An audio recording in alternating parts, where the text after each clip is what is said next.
The thing about being right is that it feels exactly the same as being wrong, right up until it doesn't. I told Marcus he was a failure. I told him any stranger on an app could do better, and I said it in a room full of people we had known for years. Of course he didn't yell. He didn't throw anything or make a scene or give me the reaction I told myself I wasn't looking for. He looked at me once, put his glass down on Lena's table, and left. I told myself his silence meant he knew I was right. That was the part I kept getting wrong. I have a system for mornings that I have kept for many years. Coffee first, then overnight emails, then the calendar for the coming week. The mug I use has a chip on the handle from 2 winters ago. Marcus offered to replace it once and I told him to throw it away. Of course he kept it, washed it every morning, and said nothing about it. That is just Marcus, who does not throw things away without a reason. I am Renata, and I am 37 years old with a specific kind of life. I run accounts at a mid-size marketing agency where I have worked for 9 years now. I am, without false modesty, genuinely very good at what I do every day. I know how to read a room before anyone else has finished sitting down. I know what a client needs to hear before they have finished asking their question. Marcus and I have been together for 7 years and married for 4. He is a civil engineer who thinks carefully about how structures hold weight over time. He applies this way of thinking to everything around him, including me, which matters. That used to feel like being understood by someone who paid real attention. Later, it started feeling like being quietly measured against an invisible standard. We chose our apartment on a Saturday after looking at 6 others across the city. Marcus had a handwritten list of pros and cons on graph paper for every single one. I made fun of the graph paper and he kept the list anyway without any argument. We took the apartment because the morning light hit the kitchen counter exactly right. Every book I was reading, Marcus would read the very first chapter on his own. He would bring it up at dinner in a way that was always slightly wrong and incomplete. I would correct him and we would talk about it for 20 minutes while eating. He did not do this because he loved books or needed to finish them. He did it because talking to me was something he chose every single evening. I know this now in a way I did not pay attention to before. 14 months ago, a promotion changed my hours and left me arriving home after 9. Marcus stopped waiting up, and I read that as him not caring about my return. He thought I needed sleep more than conversation when I came in that exhausted. Of course I told him I was fine when he asked me directly. The first active lie was not dramatic or loud or even particularly visible. I marked a Thursday evening in the calendar as client dinner because it was easier. Explaining the actual plan would have required a conversation I was not ready to have. The drink with Dominic lasted 2 hours in a booth at the back of a wine bar. We talked about shared clients and the ones we each handled on our own. Somewhere in the second hour he mentioned his wife, then corrected himself and said, almost ex-wife. He said she had never once understood what he actually did for a living. I told him I understood exactly what he did, and I meant every word. He smiled in a way that landed precisely where I needed something to land. I did not tell Priya about the calendar entry when I saw her the next day. I told her about the conversation, which felt like a different and safer kind of disclosure. Priya had been my closest friend at the agency for 5 full years. Her desk was 3 rows from mine, and we had lunch together most Wednesdays without fail. She listened to me talk about Marcus in a way that was almost too carefully attentive. She never jumped to defend him when I described something that had bothered me. She never suggested I was being unfair or asked a question that would make me look inward. She poured more wine into my glass, and her face carried something I chose to call sympathy. I knew that what she felt was not entirely sympathy, and I used it anyway. I told Priya that Marcus had not said he loved me unprompted in nearly 4 months. She said that was a long time, and I said it was actually longer than that by several weeks. She nodded as though that settled something important between the 2 of us. I had tested it over 2 weeks and 4 evenings, just to be certain of the count. I came home and waited to see whether he would say it first without any prompting. He did not say it on any of those evenings, and of course he did not. That was the accurate complaint. The real thing, the center of everything that followed afterward. Marcus showed love through the lamp he fixed and the plumber's number he had saved carefully. He showed it through the first chapter of every book and the coffee syrup he ordered. He had not said it first in a very long time, and that was simply true. At the client launch on the rooftop where I first spoke properly with Dominic, Marcus had not come. He had a site visit that week that he genuinely could not move or change. He asked before I left whether I wanted him to try to rearrange his schedule for me. I told him it was fine, and of course it was fine, and I wore a green dress. Dominic had a camera for the agency's social coverage, and he photographed me near the railing. He told me that some people simply made the shot easier without any effort at all. 2 colleagues nearby turned toward me when he said it, and I felt something specific. It was something I had not felt standing in the apartment kitchen for a long time now. I gave him my personal number while Marcus was still the first name in my recent calls. That was the decision I made, not the drink later or the texts or the calendar entry. That was the moment I chose something I could easily have chosen differently that evening. I made it quickly, in a public place, without looking back over my shoulder at all. When I came home from the rooftop event, Marcus was still awake in the armchair. He had my book open in his hands, the one sitting on my nightstand that week. The first chapter was half finished, and he had a small fold at the top corner. He looked up and said he thought the main character was more afraid than she appeared on the surface. He said it would probably become important to the story at some point later on. I looked at him and built a sentence I did not have to build that evening. The sentence was, "If this is how you love someone, I cannot feel it anymore." The other sentence, the available one, was that he was reading my book to talk to me. I put that sentence away and picked up my phone, and did not say anything out loud. Priya told me at lunch the following Wednesday that I did not sound like I was there. I told her I had not been there for a while, and she nodded like that confirmed something. At the wine bar on the first Thursday, I told Dominic that Marcus had become a roommate. I said he was a good man who organised the maintenance schedule and little else now. Dominic said that sounded exhausting to live inside day after day without relief. I said it was, and that was the lie I dressed carefully as something honest and clear. Lena noticed something first at the dinner she and Stefan hosted that same month. 6 of us sat around the table with wine and roast chicken and easy, familiar conversation. I said something about Marcus not hearing me properly in crowded rooms full of people. I said it lightly, the way you say real things when you want credit without the full cost.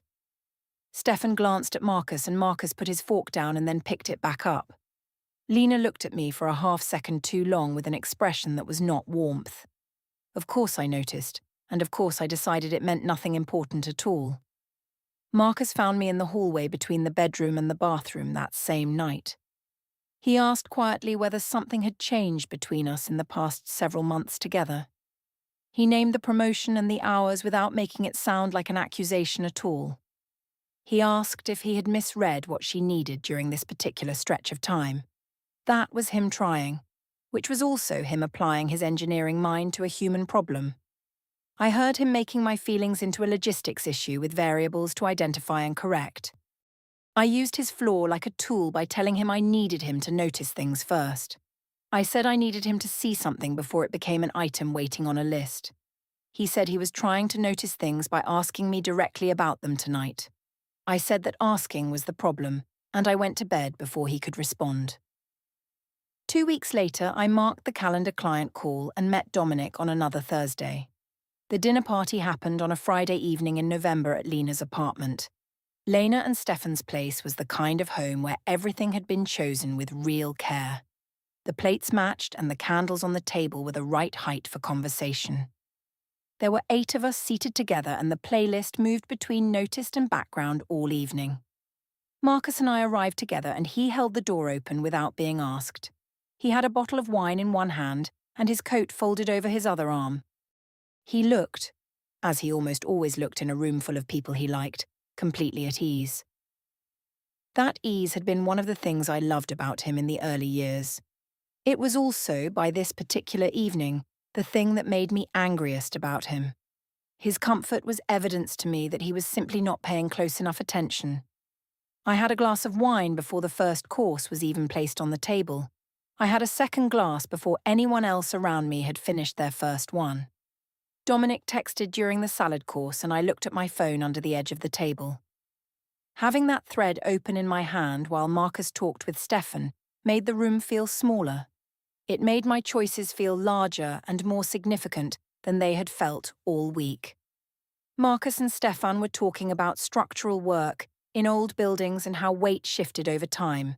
Stefan asked a technical question, and Marcus answered it at some length and with visible enthusiasm. Lena made a small joke about engineers who could not leave work at the office door. Everyone at the table laughed, and Marcus laughed, and I waited until the laughter settled completely. Then I said that when he talked about work at dinner, it was the most animated I saw him. The table went slightly quiet in the specific way that means everyone heard and no one is moving. Marcus looked at me, and I held his look and did not soften it or take it back. Stefan picked up his fork and placed it against his plate without using it right away. Lena's eyes moved from my face to Marcus's face, and then down to her own plate carefully. This was what being honest looked like to me in that moment at that table. I was not performing, and I was not trying to cause him pain in front of his friends. I was saying the thing that lived in the room and that everyone pretended was simply not there. That was what I believed clearly and completely, and it was also the worst available choice. He said nothing, and of course he said nothing because that was precisely his flaw. His quiet did not read as pain to anyone at the table because he was too composed. It looked like patience, and I decided that patience worn that smoothly was contempt in a good coat. The table recovered, and someone told a story, and more wine was poured around the table. I had a third glass, and the room got warmer, and my thoughts got sharper in the wrong direction. Later, between the main course and dessert, I said the thing I have repeated to myself many times. I said it must be nice for Marcus to have me there because anyone could spot a man who had stopped trying. I said any 3 matches from a dating app had probably put in more effort this week. I said that in the most charitable reading he was failing at the one job requiring him to show up.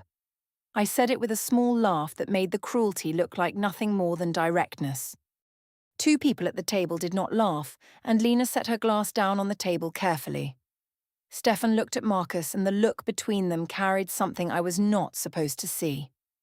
Marcus did not make a scene or raise his voice or reach across the table toward me. He picked up his napkin from his lap and folded it and placed it beside his plate. He said he needed some air and thanked Lena for dinner in a voice that was entirely steady. He picked up his jacket from the back of his chair and walked out of the apartment. The door closed behind him without a sound, which was somehow worse than a slam would have been. The table stayed completely quiet for 1 full second before anyone moved or spoke at all. Then Lena said she would get dessert, and her voice was careful in the way that costs something. Stefan stood up and followed Marcus without saying where he was going or when he would return. 1 crack appeared in my performance, and I reached for my wine, and my hand was not steady.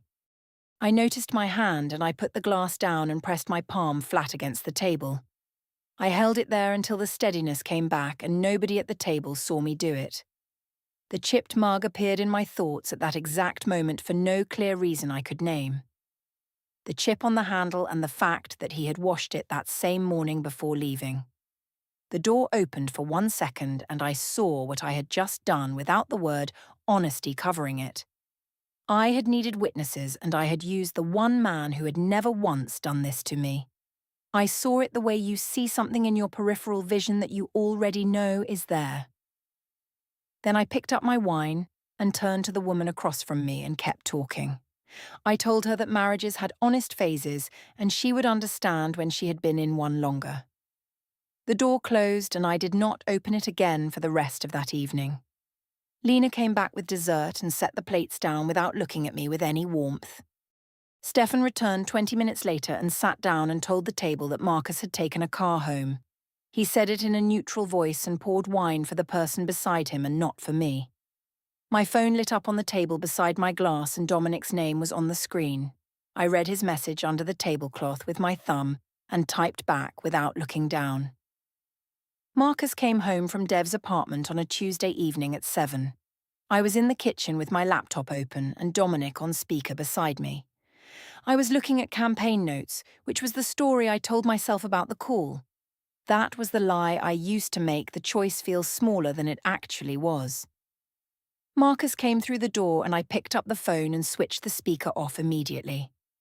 Dominic said something on the other end that Marcus was close enough to partially hear. Marcus put his bag down by the door and looked at me from across the kitchen counter. I did not hang up, and I did not move away from the counter toward my husband. I finished the call in 3 minutes while Marcus stood in his jacket and waited without speaking. When I set the phone on the counter, he asked me to tell him what was happening. Not what the call was about, but what was actually happening between the two of us.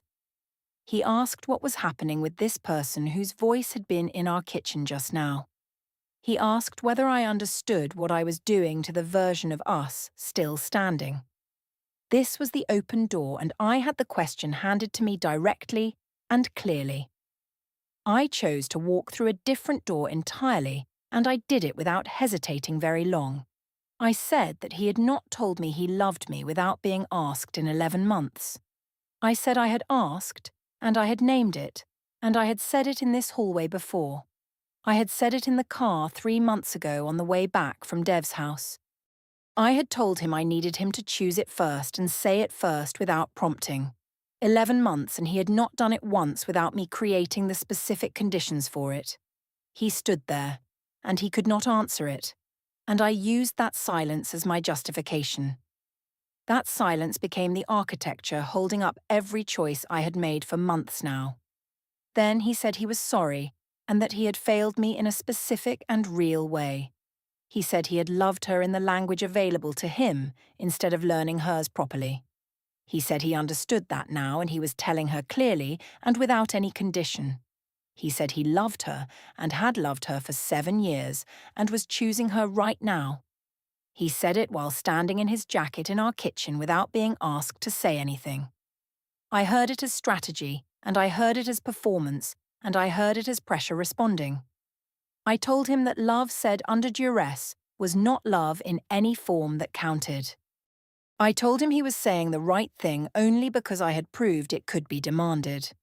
He looked at me, and something in his face finished deciding something it had been considering for weeks. He said he was going to handle things properly, and that was all he said after that. No threat, and no list, and no raised voice followed those 5 words in our kitchen. But the air was different after them, and I understood I had heard something final land. I told myself it was a bluff, because that was easier than the alternative understanding available to me.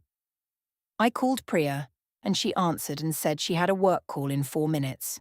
She hung up before I could say what I had called to say to her. That was all she gave me, and no explanation followed in any message that came after. I sat in the kitchen for 20 minutes, and then I opened Dominic's thread on my phone. I typed that I needed company this week, and he sent a thumbs up and nothing further. Marcus went to the hallway and stood at the entry table for a moment without moving. He removed his key from his key ring in a way that was quiet and not dramatic. He placed it in the bowl beside the mail and picked up his bag and left the apartment. I stood in the kitchen and told myself he would come back for the key tomorrow morning. The next morning I went to the agency and pitched a campaign for a retail skincare client. I read the room the way I always read rooms, and I knew what they needed to hear. My voice did not shake, and 3 people told me the pitch was the best they had heard. I said thank you and meant nothing by any of it, and went back to my desk. In the boardroom after everyone left, I sat with the presentation still open on the screen.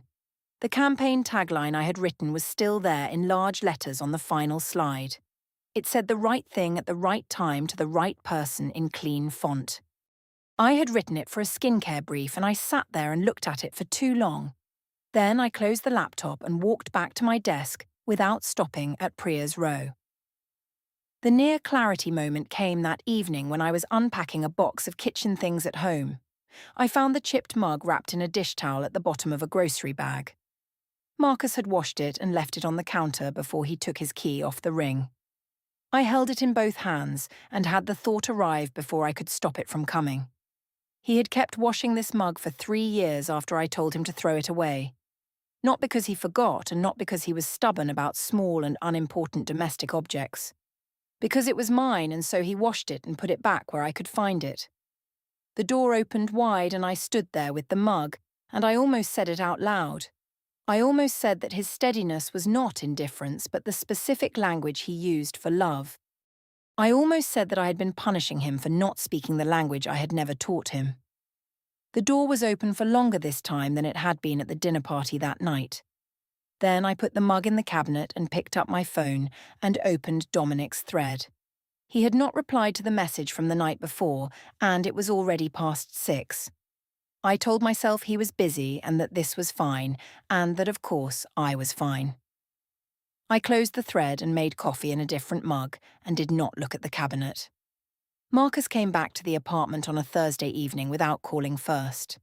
I was in the living room with my phone and a glass of wine on the table. He looked at the glass and then at me and put his keys on the entry table. He did not sit down, and he did not take his jacket off right away. He asked me to tell him what I wanted from the marriage going forward now. Not what was wrong, and not whose fault it was, and not what had happened already. He asked what I actually wanted from the next year of our life together in this apartment. I looked at him standing in his jacket, and I chose the voluntary line crossed deliberately. I said that he had not told me he loved me without being asked in 11 months. I said I had named it in the hallway, and in the kitchen, and in the car. I said I had told him clearly and specifically what I needed, and he had not provided it.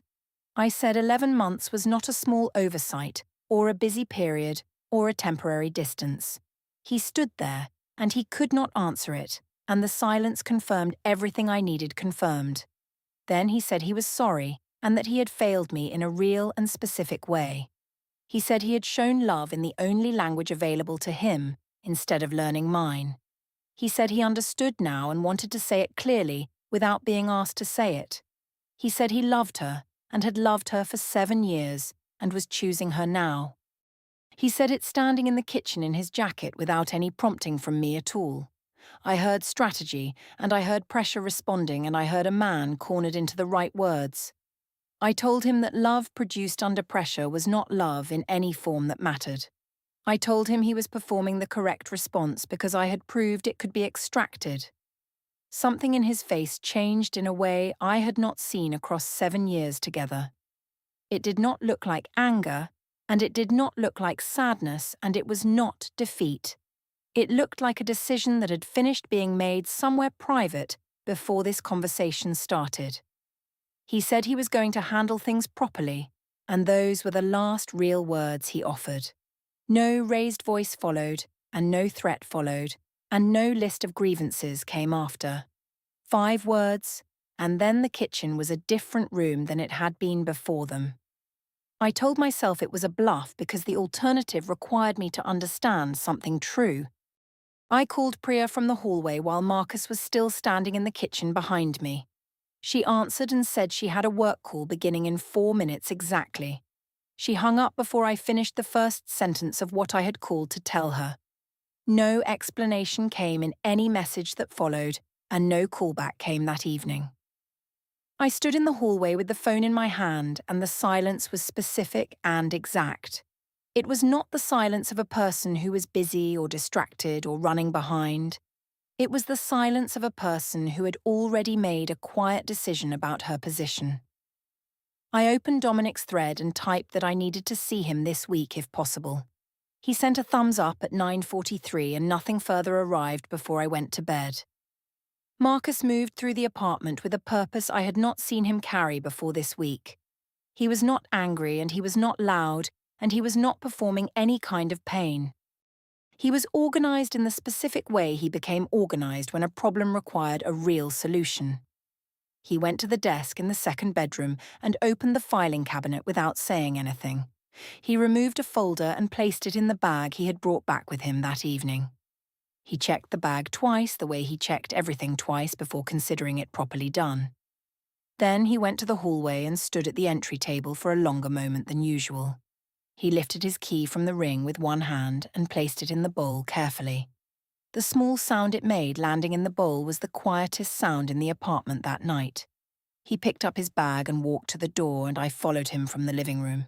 I told him that love said under duress meant nothing, and he already knew that was true. I told him he was handling things dramatically for a man who had simply been found out. I told him that leaving proved he had wanted an exit long before this particular evening arrived. He opened the door and turned back once and looked at me without any expression I could use.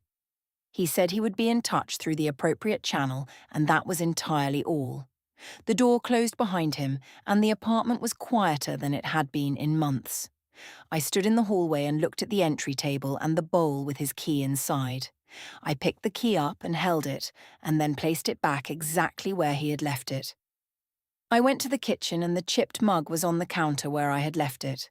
I looked at it for a moment, and then I poured the rest of my wine down the sink. I called Priya again at 10:15, and the phone rang 7 times and went to voicemail. I opened Dominic's thread and saw the thumbs up still sitting at the bottom of the screen. I typed a second message asking if he had a time in mind for later in the week. The 2 grey ticks sat there and did not turn, and no reply arrived before midnight came.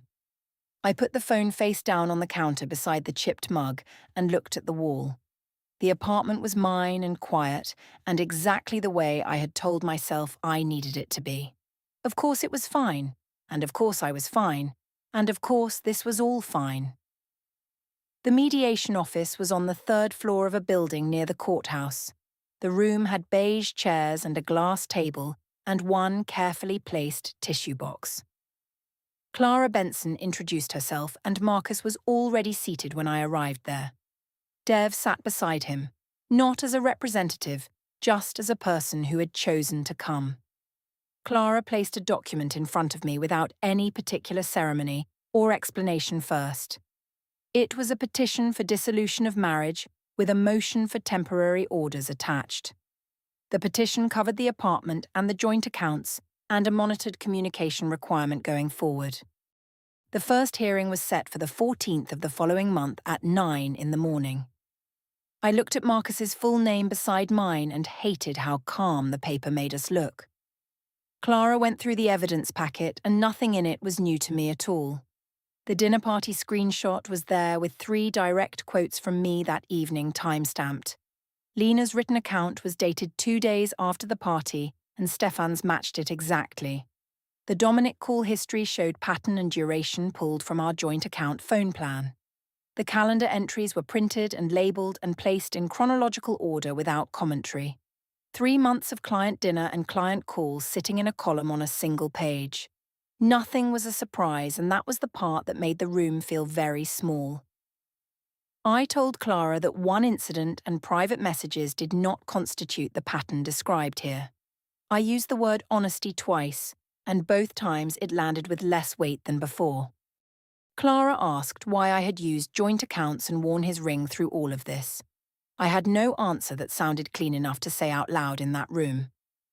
I looked for Priya among the people present, and of course she was not there. Her last message to me was a read receipt sitting at the bottom of an old thread. Dominic's last message had come 12 days before this meeting asking about coffee. I had said yes, and he had never confirmed a time or followed up afterward. Marcus looked at his hands and then at me, and his face carried nothing I could use. He looked like a person at peace with a decision made somewhere private before today. The joint accounts were frozen pending the first hearing on the 14th of next month. The apartment was mine for the interim, and Marcus had already arranged to be elsewhere. He had arranged everything before the meeting, and that was the last thing I understood about him. 5 concrete things changed in the weeks that followed the mediation appointment that morning. I moved into a rented studio above a dry cleaning business with thin walls and sharp hallways. The frozen accounts meant 2 bills arrived the same week I paid first and last month. Lena and Stefan removed my name from every thread I had been part of for years. Dominic did not text after the mediation date became known in our briefly shared social circle. At the agency, Priya smiled in the hallway on a Tuesday and walked the other direction. The chipped mug is in the cabinet of the studio, and I brought it without deciding. I unpacked it and put it away, and I have used it every single morning since. The chip on the handle presses into my palm when I hold it a certain way. I hold it that way anyway because it is the mug that makes my coffee right. He kept washing it for 3 years after I told him to throw it away. I told myself that was stubbornness and I was wrong about that specific thing.